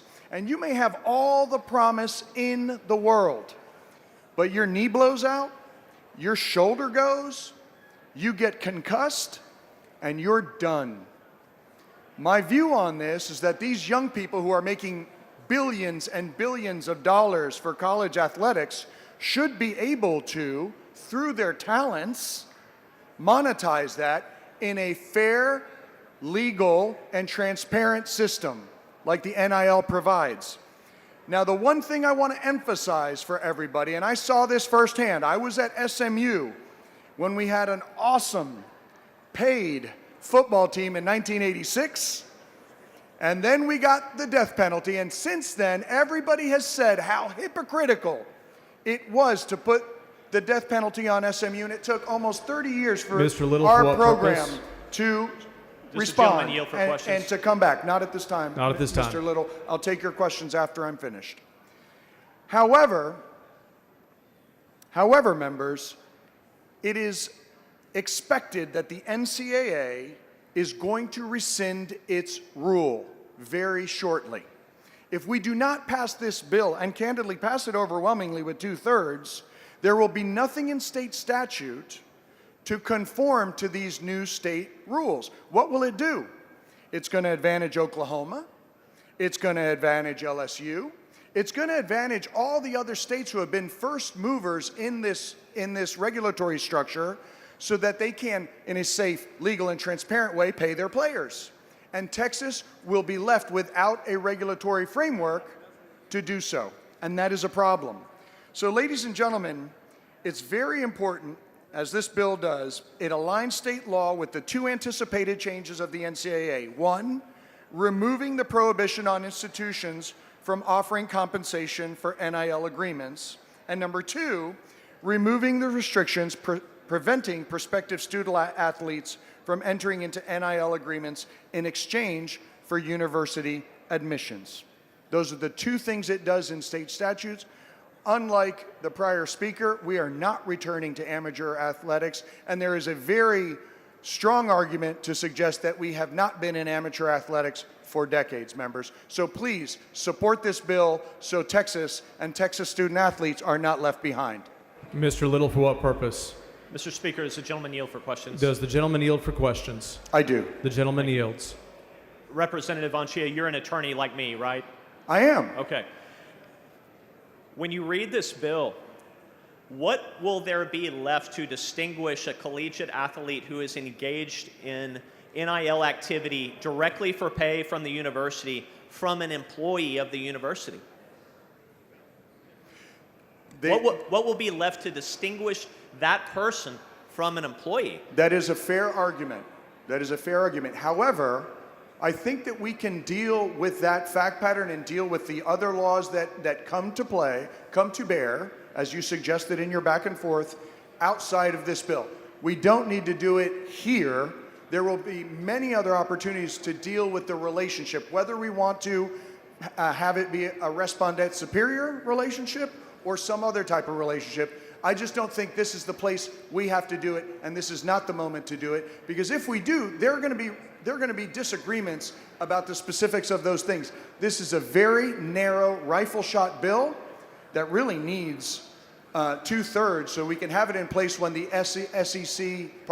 when the NCAA rescinds its rule, so that we have some regulatory framework. I agree with you that the issues that you raise are legitimate, just not in this bill. Well, Representative Anchia, isn't it true that if you create the environment where that person's conduct at the university appears to be that of an employee, they're compensated for their labor, and the university has the ability to control their conduct, that the cascading effect of those things can be to create an employee-employer relationship between that person and the university?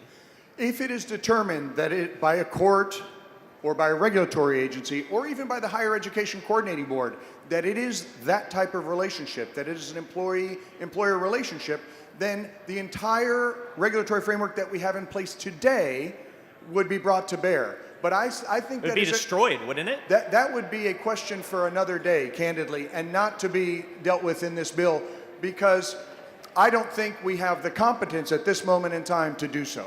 Well, Representative Anchia, respectfully, this reminds me of that concept of Chesterton's fence. Are you familiar with that concept?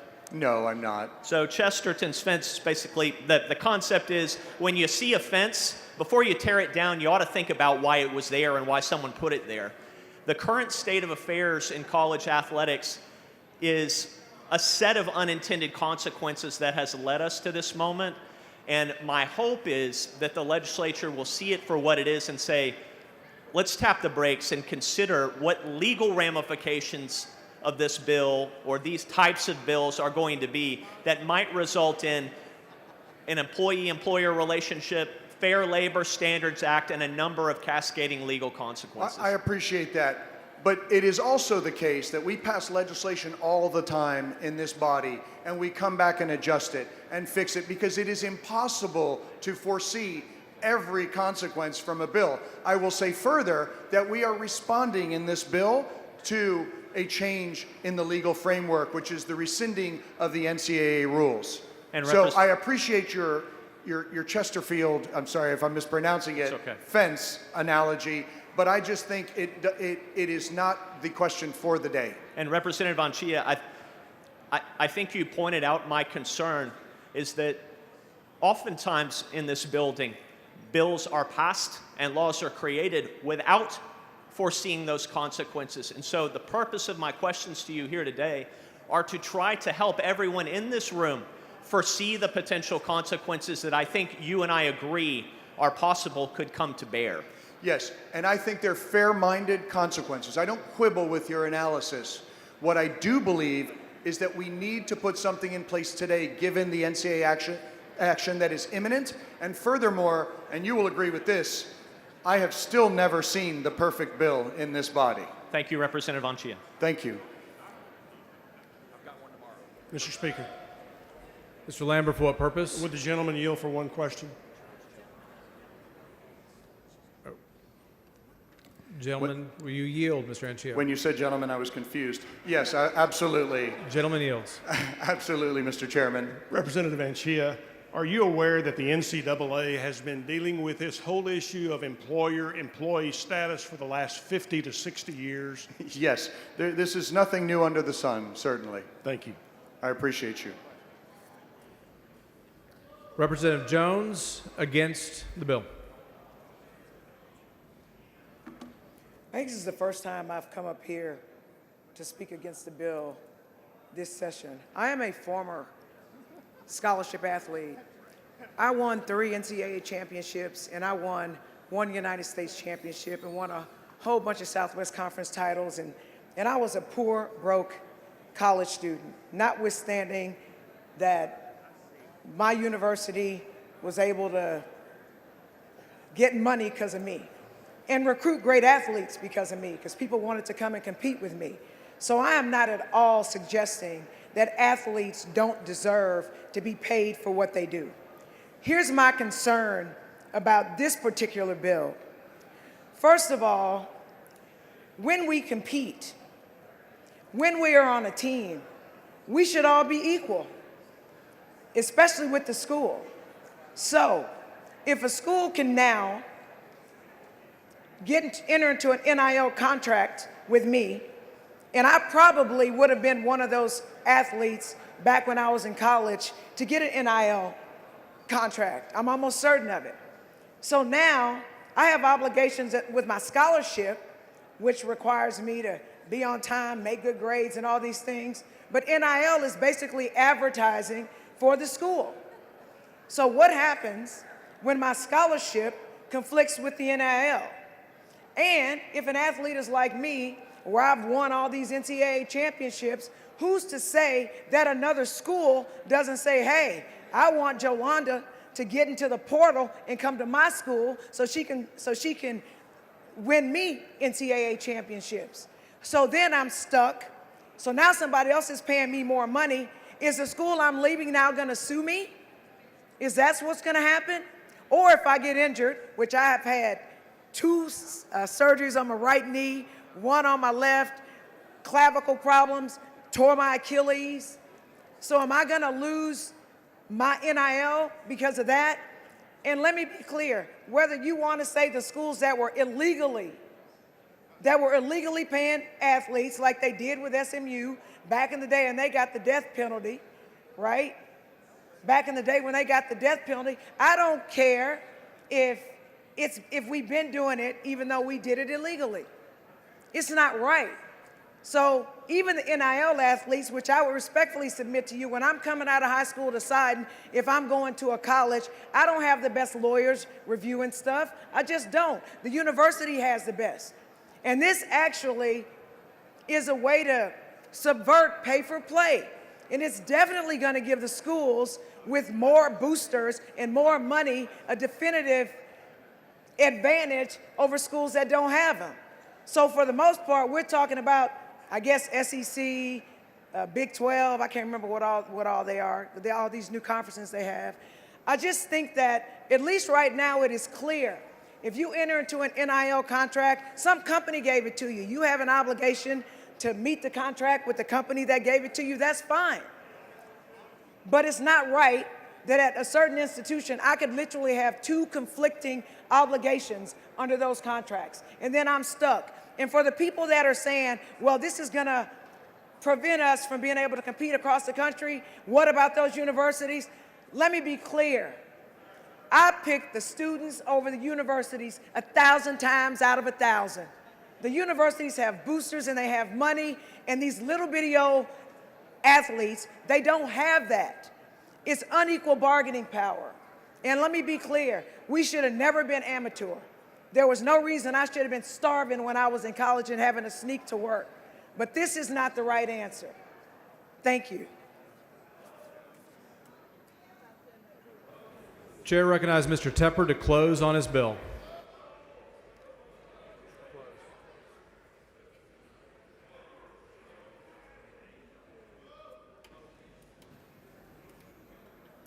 Thank you, Mr. Speaker. Members, this is a cleanup bill. This is in response to a court settlement that's going to come down and be finalized within 7 days to 10 days. Apparently, there's no state funds involved. These are athletic departments. This is Texas. We believe in our student athletes. We believe in football. And frankly, they deserve to get paid. And this is what this bill does. With that, I close. The question occurs on the passage of Grossman of House Bill 126. A record vote has been requested. The clerk will ring a bell. Chair Representative Chia voting aye. Ms. Davis voting aye. Wally voting aye. Ramon voting aye. McQueenie voting aye. Ms. Isaac voting aye. Mr. Lambert voting aye. Mr. Wilson voting aye. Mr. Lopez voting aye. Have all members voted? Have all members voted? Have all members voted? Mr. Queenie voting aye. Have all members voted? There being 109 ayes and 35 nays, House Bill 126 is passed to engrossment.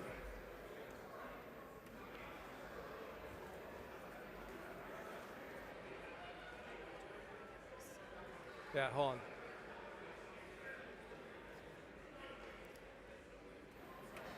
Mr. Speaker. Mr. Doorkeeper. Mr. Speaker, I have a messenger from the Senate at the door Admit of the the House. messenger. Thank you, Mr. Speaker. I'm directed by the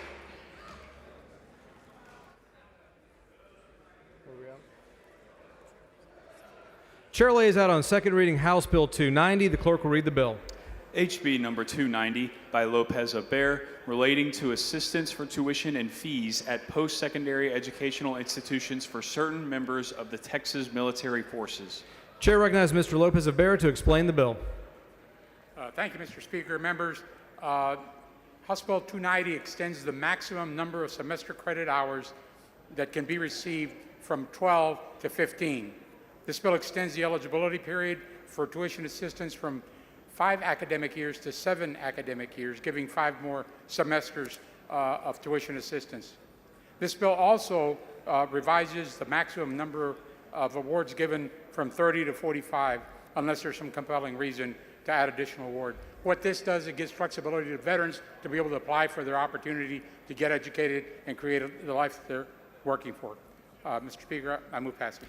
The question occurs the passage of engrossment of House Bill 290. A record vote has been requested. The clerk will ring the bell. So Ms. Garcia voting aye.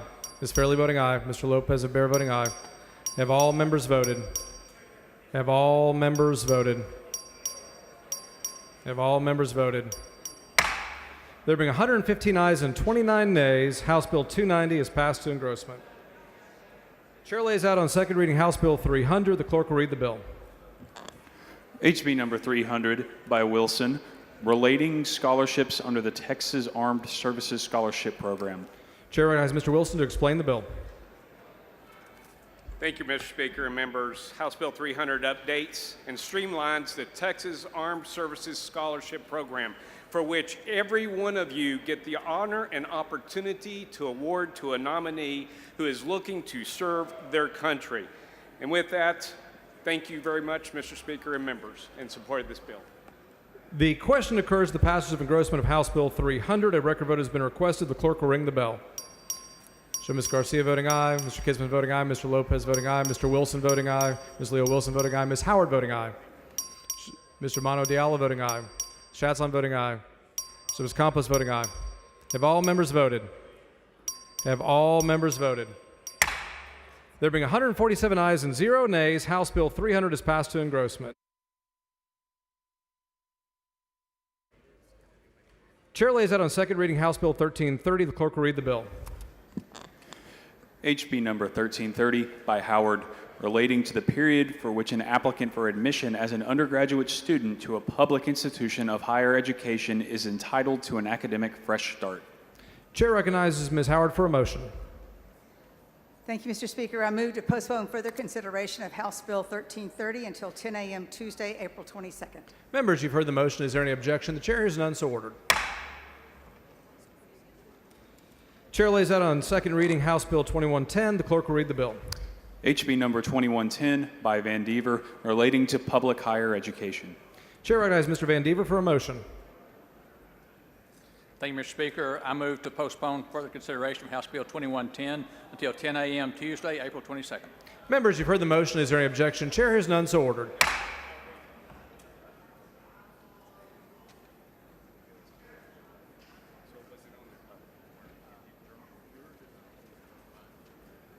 Chair lays out on second reading House Bill 2143. The clerk will read the bill. HB number 2143 by Metcalf, relating to the designation of a portion of Farm to Market Road 1097 in Montgomery County as the Army Specialist Joey Lenz Memorial Highway. Chair recognizes Mr. Metcalf to explain the bill. Thank you, Mr. Speaker. Members, House Bill 2143 seeks to honor the life and service of my constituent, Army Specialist Joey Lenz, by designating a portion of Farm to Market Road 1097 in Montgomery County as the Army Specialist Joey Lenz Memorial Highway. Specialist Lenz gave his life in service to our country, and this designation ensures that his sacrifice is recognized in his home community. He's a proud graduate of Willis High School, and FM 1097 is one of the most traveled corridors in Willis. Naming this section of FM 1097 in Joey's honor allows future generations to remember his story and his service. This legislation ensures that Army Specialist Joey Lenz's name and sacrifice are forever remembered in his hometown. His family and community deserve to see his service honored in a way that will stand for generations, and I ask that you support this legislation. Thank you, Mr. Speaker and members. I move passage. Mr. Toth in favor of the bill. Thank you, Mr. Speaker, members. Appreciate Mr. Metcalf sponsoring this bill. Margie, will you please stand up? This is Joey's mom.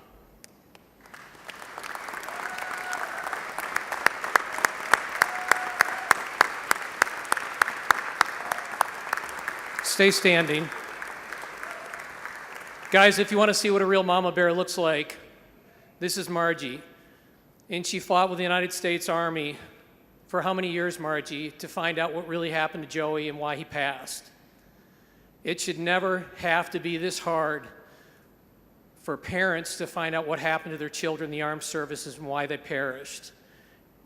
And Margie, we just want to take our hats off to you and thank you for your poise, your grace, and for fighting hard on behalf of Joey. God bless you. Move adoption.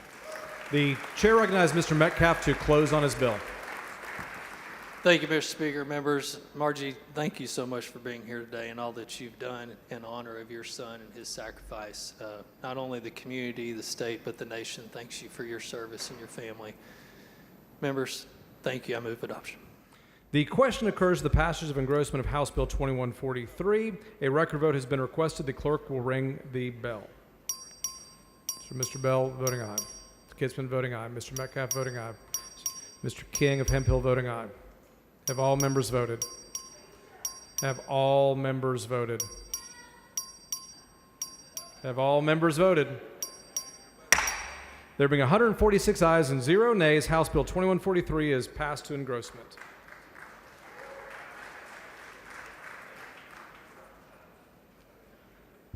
The chair lays out on committee report HCR 64. The clerk will read the resolution.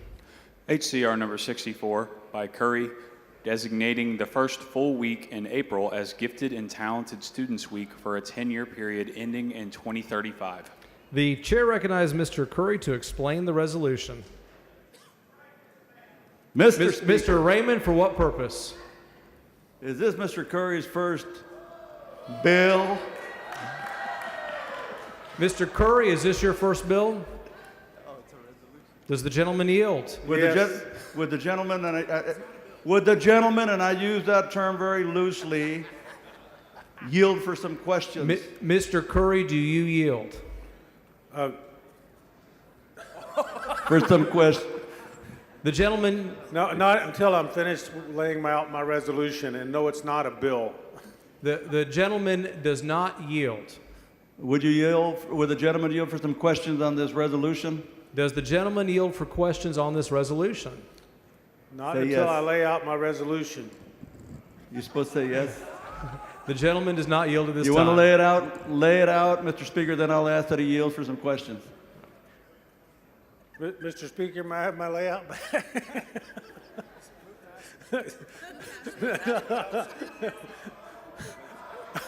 No, I'm not moving passage. Okay. So this is a resolution to make Gifted and to designate the first week in April every year for the next 10 years as Gifted and Talented Week. We have over 490,000 gifted and talented students in the state of Texas, and we don't do enough to recognize them. And my colleagues wouldn't think that I could memorize some of these things, but my memory's a little better, although I am not gifted nor talented. And so, consequently, now I'm going to read to you. and Mr. Raymond, for what purpose? Would the gentleman now yield for just a few questions? Does the gentleman yield for questions? For a few questions, yes. The gentleman yields. Thank you. First of all, on behalf of all the gifted and talented students in the state, I want to thank you. Thank you for recognizing us. But my question to you, Mr. Curry, is, and you may have said this already, but you may not have remembered that you said it, so I'll ask it again. Were you a gifted and talented student? That was answered. What'd you say? I said I was not. Where did you go to the university? What university did you attend? Excuse me, were you a gifted and talented person? Yes, I was. But you're not about to ask questions. But what university did you attend? Which university did you attend? I know today is Humility Day, but the greatest university in the state of Texas would be Texas The University A&M. of Texas? Texas A&M University, Whoop, sir. whoop. So you went to the University of Texas at A&M. And did you know any did you know any gifted and talented students at the University of Texas at A&M? Well, first off, at Texas A&M University, At Texas. I certainly knew my wife was gifted and talented. She's sitting right up here So in the you gallery. knew one, and you knew one, Alicia, where is she? And you married her. Good for you. Were there any others there? Honors? No, right? No? No, sir. No, okay. Well, with that, I'm going to tell you that I appreciate that this bill, as I understand it, it also, I think you worked with the Lieutenant Governor on this, and it grants automatic tenure for all college professors. Is that correct? I worked on this with another non-gifted and talented person in the Senate. I referenced the Lieutenant Governor, and this is what you say? I stand by my answer. The speaker's trying not to laugh. I yield. Over here, come on. Mr. Schofield, for what purpose? Does the gentleman yield? Does the gentleman yield? For what? Good job, Mr. Curry. Does the gentleman yield for questions? Does the gentleman yield for questions? Yes. The gentleman yields. I can see you were paying attention, Mr. Curry. I will say, this is the first time I've ever seen you yield for anything, so I'm pretty impressed. I don't stop either. Mr. Curry, are you aware that when the House decided to honor gifted and talented students, that when we were deciding who should carry the resolution, are you aware that you came in second? I would not be surprised. Are you aware that for first place was a 149-way tie? I would not be surprised. They just wanted somebody that could lay out a bill pretty well. Now, I know in August I promised you that when you came up here to lay out your first bill, that you would be teased by your friends. I didn't expect that you wouldn't be able to get a bill up here, but... Thank you, Mr. Uh-oh. Ms. Weiner, for what purpose? Will the gentleman yield for some questions? Does the gentleman yield? Yes, I will. The gentleman yields. Representative Curry, you and I had dinner together, did we not?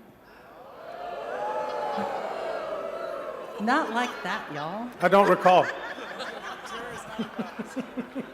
Let me rephrase my question, Representative Curry. You, me, my husband, and my 6-year-old daughter had dinner together, did we not?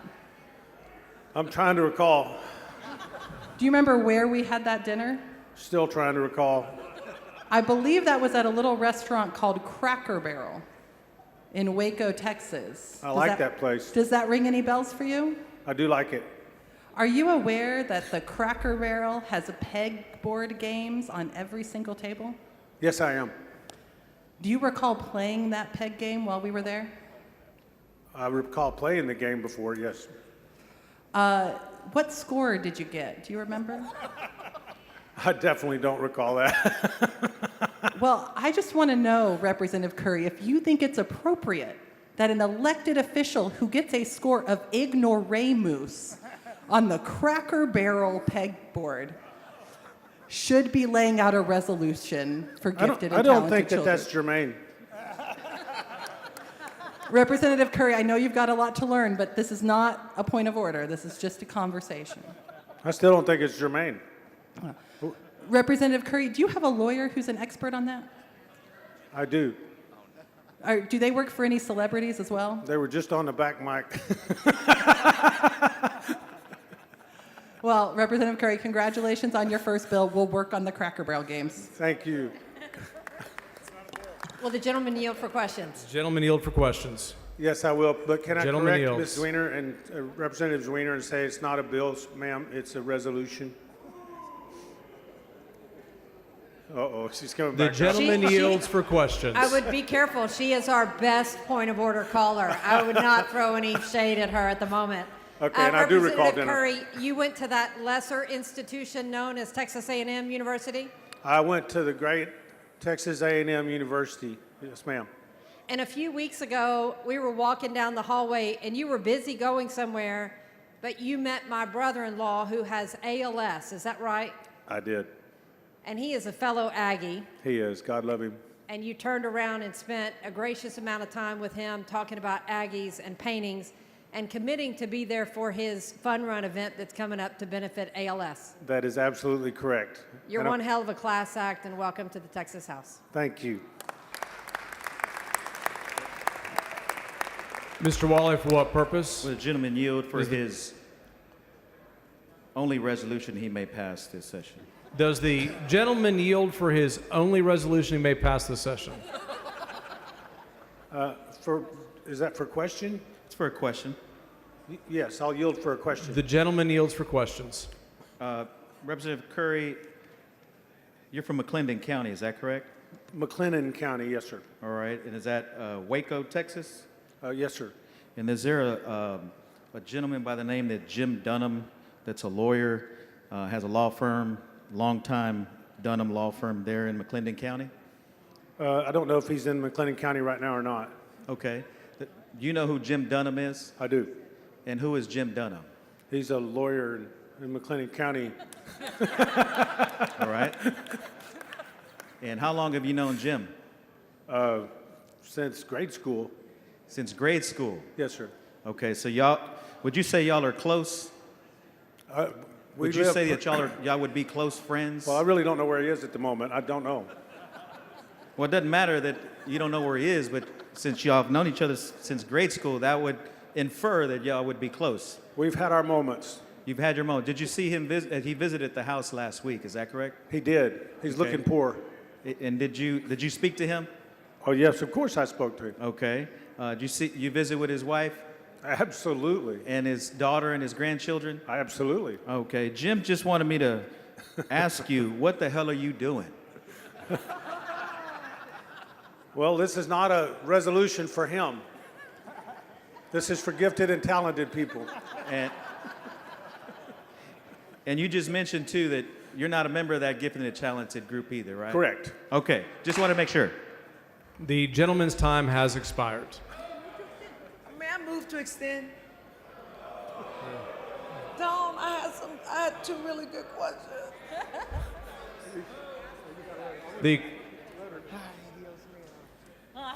Is there objection to a motion to extend?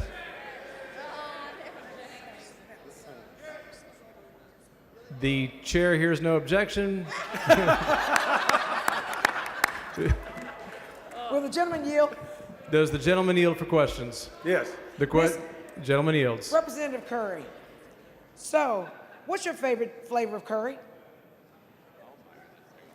What's your favorite curry? My favorite curry? Thai curry, Indian curry, what kind of curry? Fact. Alicia Curry. Good answer. Representative Curry, last question here. Did you know if you switch the first letter of your first name and the first letter of your last name, that your name would be Cat Purry? Fact. I did not. Okay. Chair recognizes Mr. Curry to close on his resolution. Mr. Speaker and members, I close and I move smooth passage, please. The question occurs on the adoption of HCR 64. This is a record vote required by the Constitution. The clerk will ring the bell. Have all Mr. Alders voting aye. Mr. Curry voting aye. Mr. Morgan voting aye. Have all members voted? Mr. King of Hemphill voting aye. Have all members voted? There being 144 ayes and 1 nay, HCR 64 is adopted.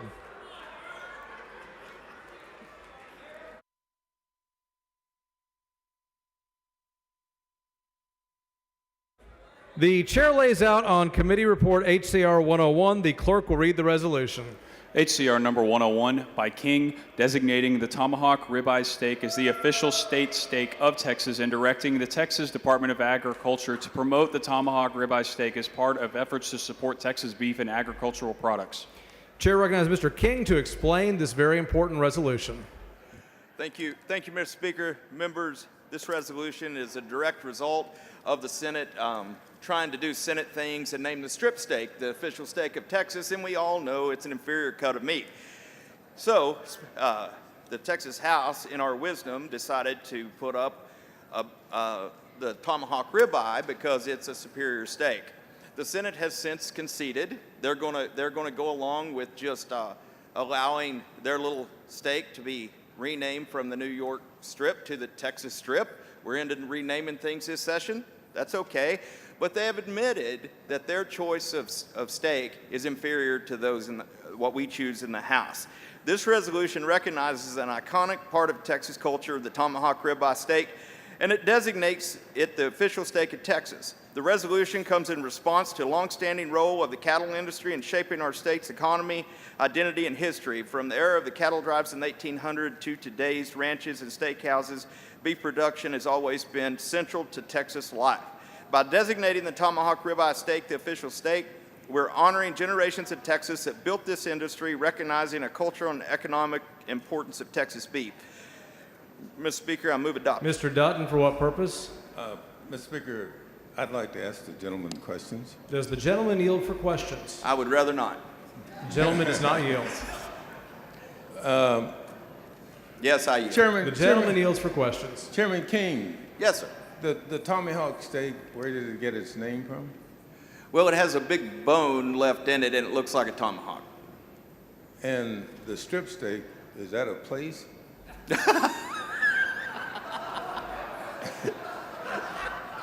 I would advise you to ask Senator Sparks that question. Okay, thank you. Mr. King to close on his resolution. Mr. Speaker, Canales, for what purpose? The gentleman yield for a question. Does the gentleman yield for questions? Once again, I would rather not, but I will. He yields. Do you know what another term for fajita is?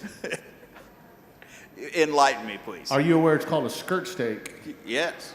Are you aware that more fajitas are consumed per pound, per person in the state of Texas than the tomahawk? I'm not aware of that, but I would not be surprised. Okay, thank you. Thank you. Move adoption. The question occurs in the adoption of HCR 101. This is a record vote required by the Constitution. The clerk will ring the bell. Show Mr. King a head pill voting aye. Mr. Moody voting aye. Have all members voted? Have all members voted? Have all members voted? There being 134 ayes and 10 nays, HCR 101 is adopted.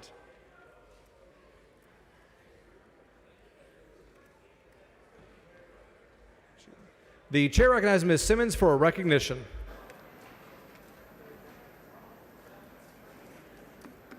Thank you, Mr. Speaker. Just wanted to acknowledge earlier that our sorority sisters were here. My first cousin, Denise Simmons, who is also my soror, was here, and I just wanted to be on record and on camera welcoming her to the Capitol. Thank you so much.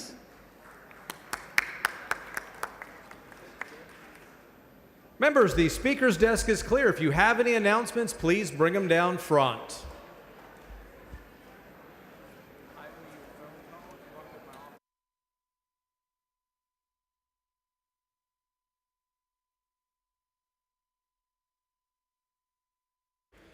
Mr. McQueenie moves the House adjourn pending the reading and referral of bills until 10 a.m. Tuesday. Is there objection? The chair hears none. The House stands adjourned pending the reading and referral of bills.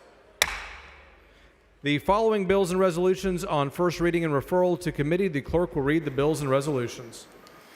HB 5667 by Olcott relating to the chairman of the Juvenile Board of Parker County for the Subcommittee on Juvenile Justice. HB 5668 by Spiller relating to the powers and duties of the Far North Fort Worth Municipal Utility District Number 1 of Tarrant and Wise County, providing authority to impose a tax and issue bonds. For the Committee on Land and Resource Management. HB 5669 by Phelan relating to the name and powers of the Sabine Passport Authority, altering the terms of the authority's Port Commission, altering the authority to issue bonds. For the Committee on Transportation. HB 5670 by Holt relating to the creation of the Montgomery County Municipal Utility District Number 259, granting a limited power of eminent domain, providing authority to issue bonds, providing authority to impose fees and taxes. Referred to the Committee on Land and Resource Management. HB 5671 by Kerwin, relating to the election of directors for and the authority to issue bonds of the Johnson County Special Utility District. Referred to the Committee on Natural Resources. HB 5672 by Zwiener, relating to the boundaries of and validating certain acts and proceedings of the Driftwood Conservation District. Referred to the Committee on Natural Resources. HB 5673 by Zwiener, relating to the creation of La Cima Municipal Management District Number 1, providing authority to issue bonds, providing authority to impose assessments, fees, and taxes, granting a limited power of eminent domain. Referred to the Committee on Intergovernmental Affairs. HB 5674 by Wilson, relating to the creation of the River Ranch Municipal Utility District Number 1, granting a limited power of eminent domain, providing authority to issue bonds, providing authority to impose assessments, fees, and taxes. Referred to the Committee on Land and Resource Management. SB 365 by Eckhart, relating to a period for which an applicant for admission as an undergraduate student of public institution of higher education is entitled to an academic fresh start. Referred to the Committee on Higher Education. SB 1415 by Hughes, relating to the sales tax exemption period for clothing, footwear, and certain school-related items. Referred to the Committee on Ways and Means. SB 1786 by Creighton, relating to public higher education. Referred to the Committee on Higher Education. Following resolutions are being referred to committee and local and consent calendars. HCR 129 by Howard. HR 786 by Raymond. HR 787 by Richardson. HR 789 by Kerwin. HR 790 by Spiller. HR 791 by Spiller. HR 795 by Johnson. HR 796 by Guillen. HR 798 by Darby. HR 799 by King. HR 800 by Morgan. HR 801 by Morgan. HR 802 by Moody. HR 803 by Schaffner. HR 804 by Schaffner. Following resolutions by Turner are being referred to the Committee on Local and Consent Calendars. HR 805 through HR 806 and HR 835. HR 807 by Manuel. The following resolutions by Meyer are being referred to the Committee on Local and Consent Calendars. HR 808 through HR 809 and HR 816. HR 810 by Romero. HR 811 by Martinez Fisher. HR 812 by Chalkclair. HR 813 by Hinojosa. HR 814 by Bella Montgomery. HR 817 by Bella Montgomery. HR 818 by Bojani. The following resolutions by police are being referred to the Committee on Local Consent Calendars. HR 819 through HR 822 and HR 824, HR 825 by Dutton, HR 826 by DeRazio, HR 827 by Martinez, HR 828 by Guerin, HR 830 by Wale, HR 831 by Campos, HR 832 by Leo Wilson, HR 833 by Villalobos, HR 836 by Dyson, HR 837 by Leo Wilson, HR 838 by Toth. The following resolutions by Lujan are being referred to the Committee on Local and Consent Calendars, HR 839 through HR 842.